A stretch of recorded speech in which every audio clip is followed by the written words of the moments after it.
En el nombre del Padre, y del Hijo, y del Espíritu Santo. Amén. Señor, abre mis labios. Y cantará mi boca tu alabanza. Señor, te confieso todos mis pecados, mis flaquezas y mis fallas, mis muchísimas fallas. Vive con confianza, Dios ha perdonado todos tus pecados, tus fraquezas y tus fallas.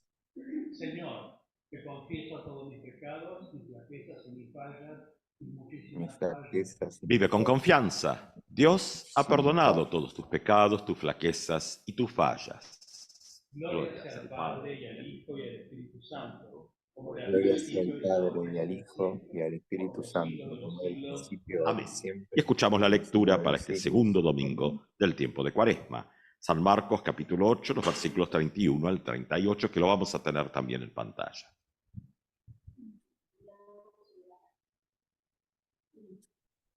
Comenzó a enseñarles que el Hijo del Hombre debía sufrir mucho y ser rechazado por los ancianos, los sumos sacerdotes y los escribas, que debía ser condenado a muerte y resucitar después de 3 días. Y les hablaba de esto con toda claridad. Pedro, llevándolo aparte, comenzó a reprenderlo.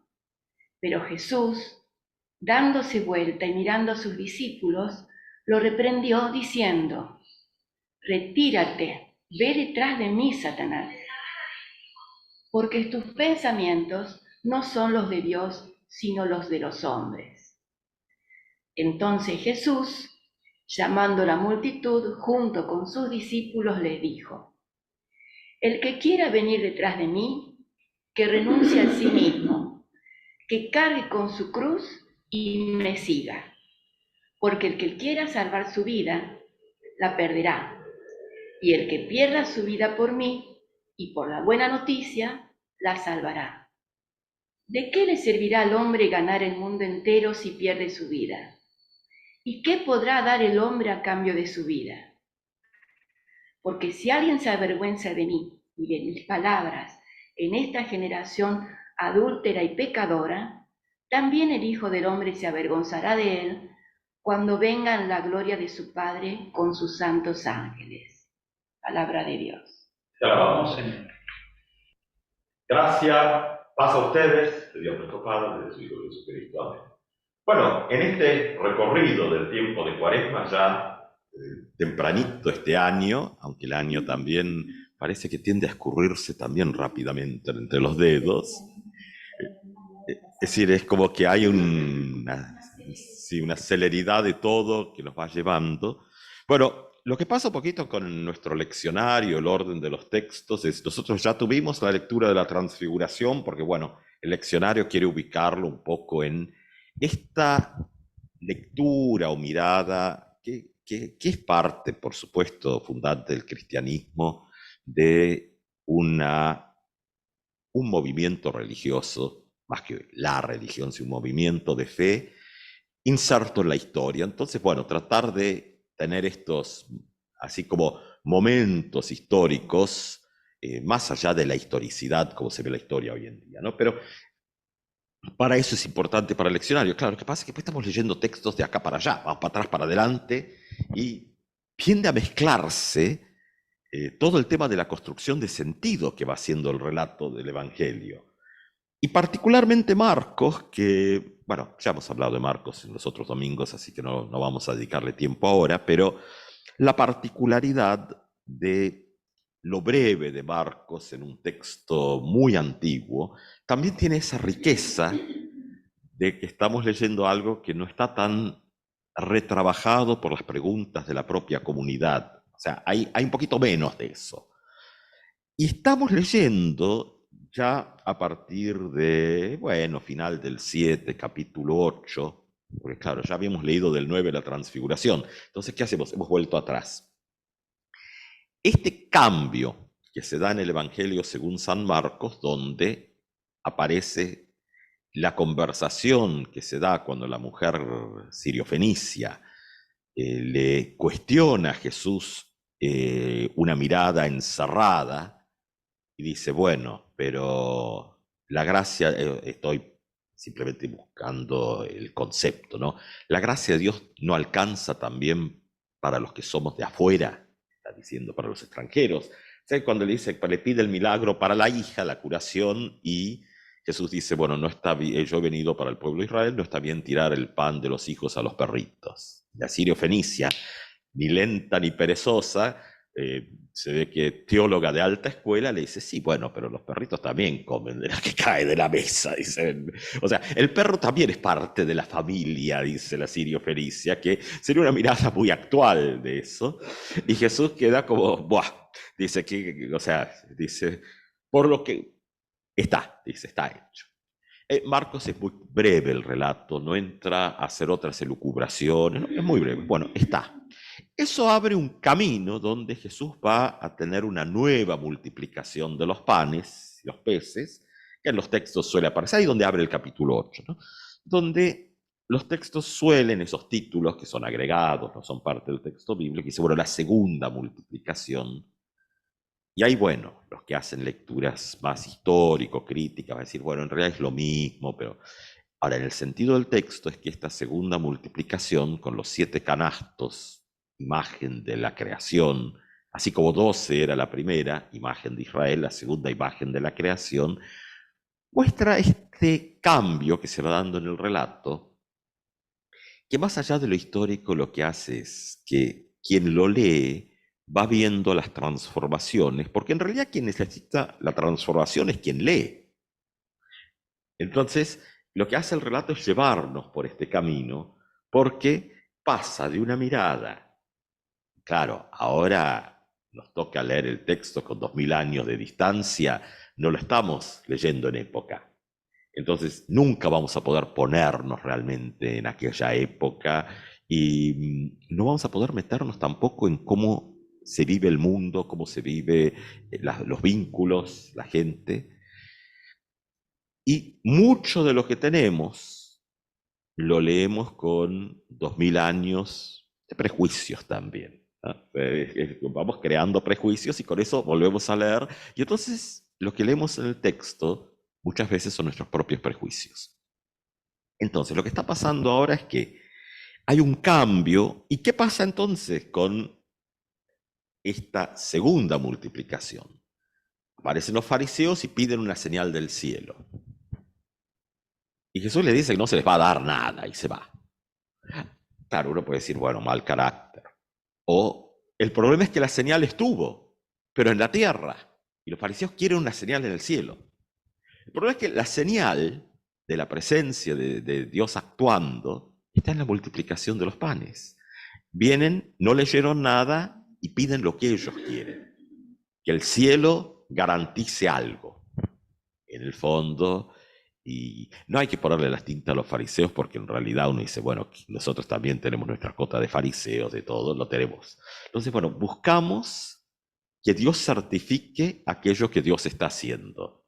Y no podemos dejar que el milagro de la multiplicación nos interpele directamente. Necesitamos que Dios envíe su tarjeta personal. Y Jesús dice, no lo van a tener. Y se va.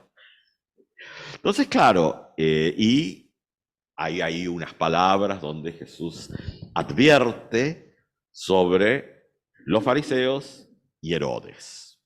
Entonces empezamos a ver cómo este capítulo nos va preparando para un escenario, que es lo que vamos a encontrar casi en nuestro texto de hoy.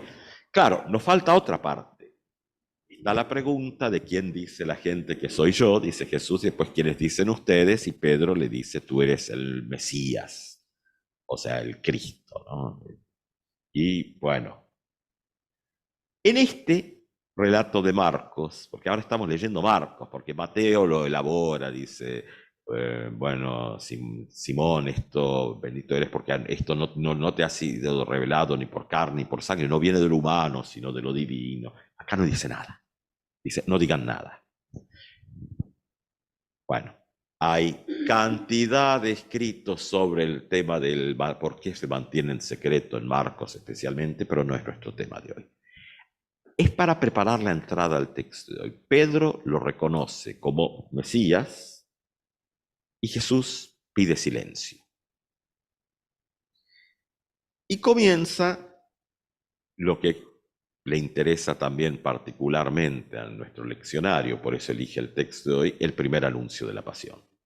Claro, pero el primer anuncio de la pasión no está despegado de todo lo otro. Todo lo que hemos ahora hecho así a vuelo de cotorra al paso es la preparación para este primer anuncio de la pasión. No se da en un vacío.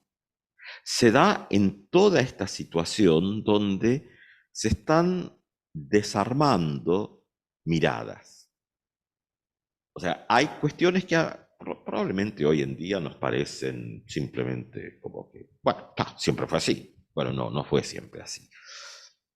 Aquello que es lo sagrado de una comunidad y que se valora y se cuida, este personaje, Jesús, lo está poniendo más allá de esa propia comunidad en los espacios impuros.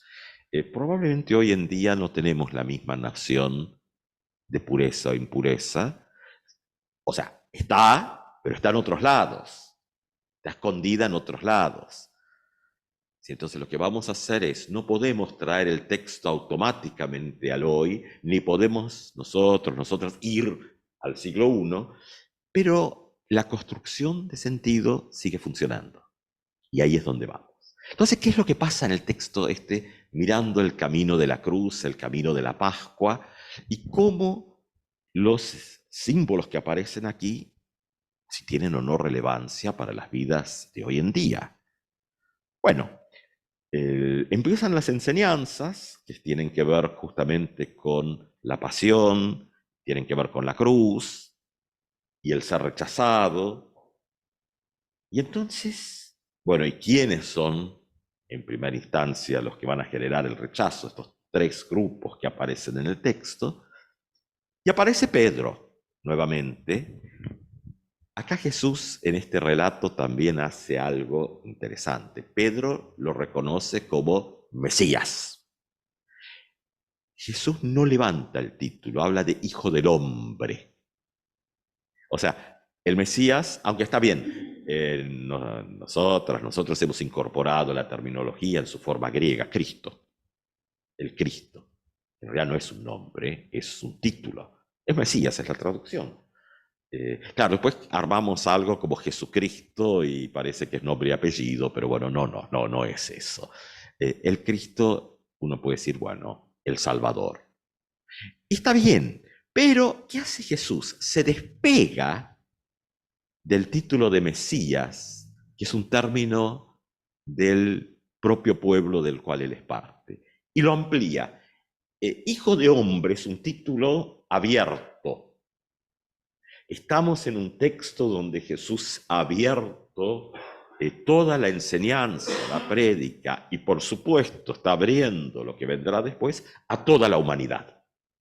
Entonces, el cambio de título, no agarra el título de Mesías que tiró Pedro, lo valora, no tanto como Mateo, que pues sí, se va a agarrar más de eso, pero bueno, Mateo y Lucas escriben después, y hay otros problemas. Pero dice, silencio con esto, y lo que va a decir en lugar del Mesías es Hijo de Hombre, de la humanidad. Tal vez los términos hoy en día uno los pensaría de otra manera, pero finalmente como está en el texto. Entonces, claro, Pedro, cuando aparece lo del sufrimiento, aparece lo que va a pasar, aparece también esto de abrir. Ya a Pedro no le gusta tanto. Reinstalar el modelo davídico, que sin duda en la tradición era el modelo ideal. Entonces hay esta esperanza que tenemos también hoy en día, ¿no? De encontrar, establecer el ideal. El problema es que el ideal está tan empañado como todas las demás cosas.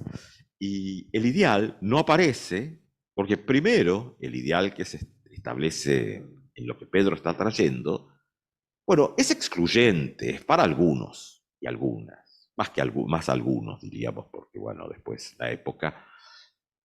Y otras, especialmente la mujer sirio-fenicia, final ahí del 7, no están dentro de ese proyecto interpretado. Entonces, claro, el proyecto inclusivo de Dios entra en conflicto con el modelo excluyente de los seres humanos, que va tomando distintas formas en distintas épocas.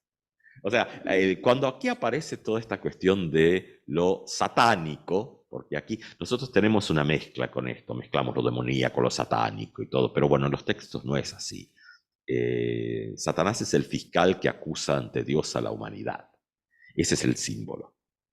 Recuerdan Job y estas cosas. Entonces tenemos que abrir un poquito esto cuando nos vamos metiendo dentro del relato en este tiempo de la Cuaresma, porque va a tener que ver en cómo interpretamos la cruz y cómo la cruz nos interpreta a nosotros y nosotras hoy.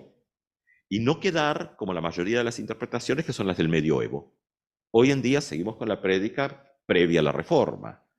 El dolor, la pasión, que está.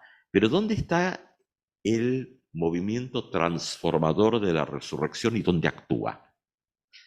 Miramos inclusive en la piedad general, y miramos los Vía Crucis, y la cruz con el Cristo crucificado es el gran punto, lo cual teológicamente tiene sentido. Pero las estaciones del Vía Crucis continúan. Y esas generalmente quedan olvidadas por el camino. La tumba vacía es la última, no la cruz.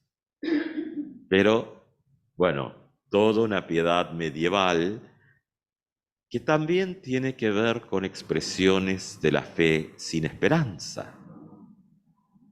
Porque la cruz, que está justo en el punto intermedio, es la muerte, es el asesinato, es la injusticia, es toda la lista de el quiebre de lo humano. Jesús, ¿qué dice? Esta generación dice, y usa dos términos, que nosotros, claro, como les hemos cargado valores morales, no los leemos como en el texto, adúltera y pecadora. Bueno, claro, asumimos que esto tiene que ver con cuestiones morales, cuando no es así en el texto. Lo pecador, que especialmente del protestantismo, y Lutero era un ferviente sostenedor de la mirada de San Pablo, somos simultáneamente justos y pecadores. O sea que con eso hay que convivir. En esta idea de que cuando hablamos de pecado tiene que ver con nuestra relación con Dios, no con el espacio cotidiano. El pecado es justamente cuando se rompe la relación con Dios. Entonces es un tema teológico, de la fe, tiene que ver con la fe. Cuando dice adúltero, nosotros tenemos esta carga moral, pero en realidad lo que está diciendo es cuando en el campo cotidiano uno se sale, porque no olvidemos que es una terminología que tiene que ver con el matrimonio. Pero el matrimonio es la cuestión de un contrato. No tenían una idea como, bueno, sí, pero generalmente va por fuera. El cantar de los cantares, la sensualidad y todo, no habla, está por fuera, no habla del marido, es el amante, habla. Entonces, bueno, el tema acá, que después, bueno, el cristianismo ha tratado de meter en caja y no le sale nunca, porque es que está hablando del tema del contrato entre partes. El matrimonio, fuertemente en la época, y fue también en el tiempo, no tenía tanto que ver con bueno, porque lo que pasa es que lo religioso, lo social, lo económico, lo político, lo ideológico, está mucho más mezclado en la época. Entonces, claro, matrimonio es un contrato donde el tema del adulterio, claro, es una ruptura de contrato. Pero el problema acá es que cuando habla de la generación, mete a todos y todas adentro. ¿Por qué? Porque el contrato legal, donde la ley funciona para garantizar el funcionamiento justo en la comunidad, está roto. O sea, no está hablando del matrimonio. Usa la imagen como, entonces dice, ¿qué se ha roto? Se ha roto el vínculo con Dios, el pecado, y se ha roto el vínculo entre la gente. Entonces toma una imagen legal. Nosotros hacemos la lectura equivocada del moralismo cristiano posterior. O sea, nuestra ideología se la cargamos al texto. Y el resultado es una porquería, porque simplemente estamos leyéndonos nuestros propios pensamientos dentro del texto. Cuando nos gustan, y cuando no, decimos, bueno, ese texto no, y vamos a otro. Entonces, la tensión que se está jugando acá es, ponte, o sea, uno puede decir la lectura, quítate del medio, Satanás. Pedro, que recién ha sido el que anuncia que es el Mesías, ahora pasa a ser el vocero de Satanás. O sea, y eso es un poco la tensión de los seres humanos. A veces, cuando el Espíritu Santo habla, somos voceros y voceras de Dios, y a veces habla Satanás. Estas imágenes, estas figuras. No estamos exentos de esto. Ahora, muchas veces la lectura, no quiero que se nos vaya muy lejos esto, porque bueno, hay todavía más Cuaresma para seguir mirando, pero muchas veces la lectura del texto y los comentarios clásicos a veces tienden a ir porque claro, leemos Marcos, que es muy escueto. Leemos los otros que están más enojados, los otros evangelistas. Entonces, ahí tenemos un Jesús más vehemente. Entonces se suele leer como un reto. Bueno, si es un reto, sí, puede serlo, pero es para todas y todos. O sea, Pedro se ha convertido en vocero humano. No hay que cargarle al pobre Pedro todas las tintas tampoco. Es decir, se ha convertido, así como se convirtió en el vocero cuando dice que Jesús es el Mesías, cosa que Jesús lo corre un poquito y en lugar de tomar el título, lo universaliza hablando de hijo de hombre. Viene de ahí de Daniel, de esos libros bíblicos. Es una reinterpretación que Jesús genera en esto de una mirada más amplia. Lo que está pasando, uno puede leerlo como un reto, sí, pero es más que eso. Ponte tras de mí. Es una invitación a la conversión. Bueno, más que una invitación, es un hay que. Y entonces, ahí es donde aparece lo de toda la generación, por decirlo de alguna manera, que ha roto con Dios, el pecado. Es un término teológico y un término de la fe. Por eso cuando se anda diciendo a veces la falla, inclusive de la teología más bien pobre, cuando dice, bueno, tal cosa en nuestras cuestiones cotidianas y es un pecado. No, el pecado está reservado para nuestra relación para con Dios. Porque los pecados se perdonan. Y Dios perdona. Lo decimos en la confesión, Dios ha perdonado. Cuando hacemos un daño a nuestro prójimo, y bueno, hay que ver cómo se repara, ¿no? Porque cae en el otro campo.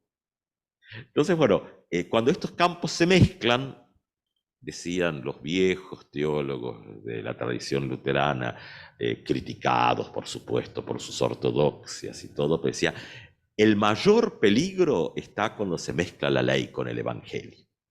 Lo decían con una mirada más de la piedad, pero tenían razón, funciona para los dos lados. Entonces, ¿qué es lo que va a hacer Jesús? Le dice, ponte tras de mí.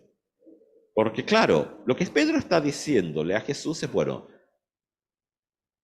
no te vaya que esto no vaya por ahí. Esta es tu agenda. Pedro ya se pone en secretario privado de Dios, hablando por todos y todas los otros. ¿Cuántas veces nos gusta ser los secretarios privados de Dios? Y decir, no Dios, nosotros tenemos una agenda mejor. Así nos va, ¿no? Pero no tenemos ningún empacho en hacerlo. Somos muy temerarios y temerarias, no hay duda, ¿no? Y repetimos la oración de Jesús como si nada, el Padre Nuestro, hay que pasarlo porque hay que llegar a lo que sigue en la liturgia, y ahí estamos diciendo, Señor, decimos, perdónanos nuestras deudas, así como nosotros perdonamos a nuestros deudores, decimos ¿qué le decimos a Dios? Dios, tratanos de la misma manera que nosotros tratamos a nuestros semejantes. Decimos como quien se toma un vaso de agua. Bueno, claro, después decimos, pero ¿por qué pasa? Bueno, no la vemos, no lo miramos, y acá está pasando esto. Entonces Jesús le dice, ponte atrás, ponte en el camino de Dios. Claro, el problema es que después también lo leemos desde el medioevo, lo seguimos leyendo así. Entonces decimos, bueno, hay que caminar el camino de la cruz. Y nos golpeamos el pecho, está bien, la reflexión está buena, pero la pregunta es ¿qué pasa con la resurrección? Cuando tenemos que darnos vuelta nuevamente y mirar a nuestros semejantes. Y preguntarnos, bueno, ahora, ¿cómo juega la responsabilidad en el medio en el cual nos movemos todos los días? Porque justamente tuvimos al profesor José David Rodríguez esta semana con un seminario para pastoras y pastores en la conferencia y traía justamente teología en el ámbito público, ¿no? Claro, con el tema de que no existe fe cristiana del ámbito privado, porque todo el evento de Jesucristo es una cuestión que se dio en el ámbito público. Entonces, claro, ¿cómo se articula? Ahora, ¿qué le dice a la gente? Porque ahora, y ya tenemos que ir cerrando, porque esto se supone que es una breve reflexión de la oración de la mañana nomás. Pero bueno, es decir, ¿qué pasa ahora? ¿Qué le dice a la gente y a los discípulos? Ahora les habla a todos. Bueno, el que quiera ser, o sea, niéguese a sí mismo, que yo sé si, bueno, nos negamos, niéguese a sí mismo, uno puede leerlo como, tenemos que estar dispuestas y dispuestos de hacer una mínima crítica a nuestra forma de pensar. Llamaríamos las ideologías, ¿no? Tenemos que hacer una crítica de eso. Todos las tenemos y todos las usamos cuando leemos. O sea, hay que como estar dispuestos de soltar para agarrar.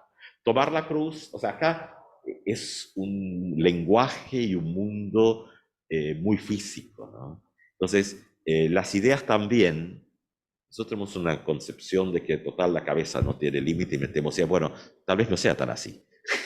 Y si tenemos todo demasiado complicado dentro de la cabeza, bueno, en algún momento también hay que hacer limpieza de ideas. Tomar la cruz es el modelo que se está planteando, que no quiere decir que hay que ir a buscar unos palos y atarlos y cargarlos y dar la vuelta manzana, sino es el modelo. El modelo de la cruz se opone, Lutero, a la gloria. Lutero enojado va a decir que los teólogos de la gloria llaman a lo malo llaman bueno y a lo bueno llaman malo, dice Lutero. Teólogo o teóloga es aquel que llama las cosas por su nombre.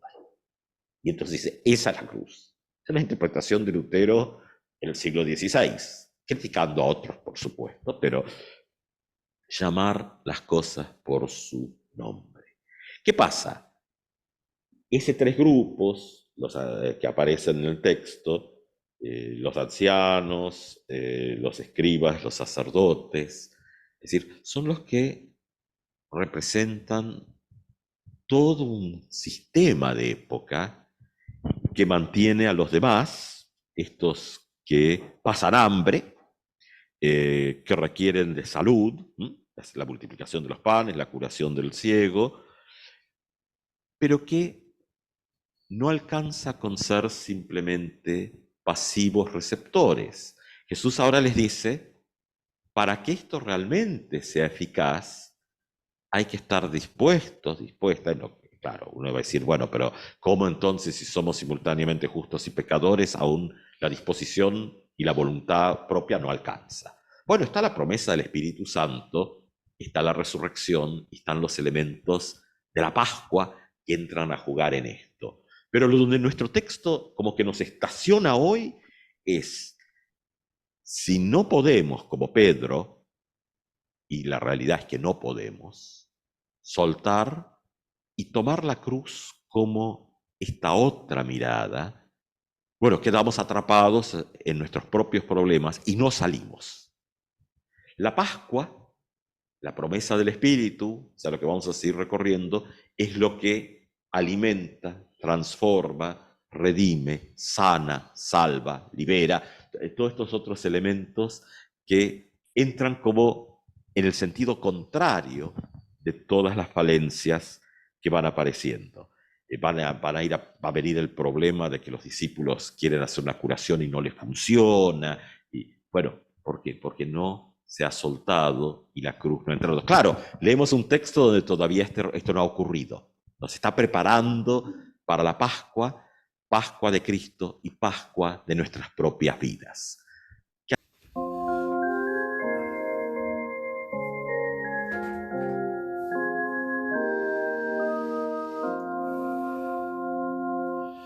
Si fui motivo de dolor, Señor, si por mi causa el débil tropezó, si en tus caminos yo no quise andar, perdón, Señor. Si vana y fútil mi palabra fue, si al que sufría en su dolor dejé, no me condenes tú por mi maldad, perdón, Señor. Si por la vida quise andar en paz, tranquilo, libre y sin luchar por ti, cuando anhelabas verme en la lid, perdón, Señor. Escucha, oh Dios, mi pobre confesión, y líbrame de tentación sutil. Preserva siempre mi